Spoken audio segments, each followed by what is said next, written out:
ಪರಿಷತ್ ಚುನಾವಣೆ ದಕ್ಷಿಣ ಕ್ಷೇತ್ರದ ಮೈತ್ರಿ ಅಭ್ಯರ್ಥಿ ಬದಲಾವಣೆ. ಬಿಜೆಪಿ ಬದಲಾಗಿ ಜೆಡಿಎಸ್ಗೆ ಬಿಟ್ಟು ಕೊಡುವ ಸಾಧ್ಯತೆ. 4+2 ಮೈತ್ರಿ ಸೂತ್ರಕ್ಕೆ ಒಪ್ಪಿಗೆ ಸೂಚಿಸಿರೋ ಹೈಕಮಾಂಡ್.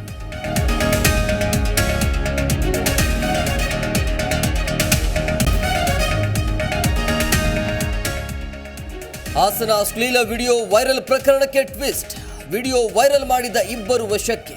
ಚೇತನ್, ಲಿಖಿತ್ ವಶಕ್ಕೆ ಪಡೆದ ಎಸ್ಐಟಿ ವಿಚಾರಣೆ.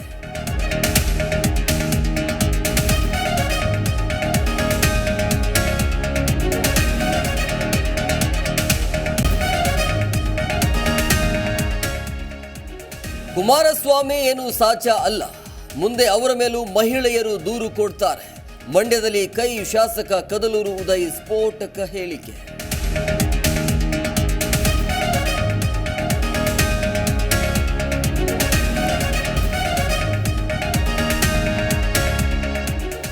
ಮುಂದಿನ 5 ವರ್ಷ ಮೋದಿಯೇ ಪ್ರಧಾನಿ. ಕೇಜ್ರಿವಾಲ್ ಒಬ್ಬ ಹುಚ್ಚ, ಮಾನಸಿಕ ಸ್ಥಿಮಿತತೆ ಕಳೆದುಕೊಂಡಿದ್ದಾರೆ. ಬಿಜೆಪಿಯಲ್ಲಿ 75 ವರ್ಷಕ್ಕೆ ನಿವೃತ್ತಿ ನಿಯಮ ಇಲ್ಲ ಎಂದ ಅಶೋಕ್.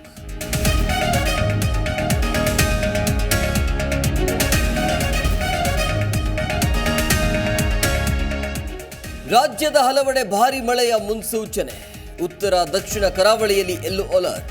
ಇಂದು ಕೂಡ ಬೆಂಗಳೂರಿನಲ್ಲಿ ಅಬ್ಬರಿಸಲಿದ್ದಾನೆ ವರುಣ.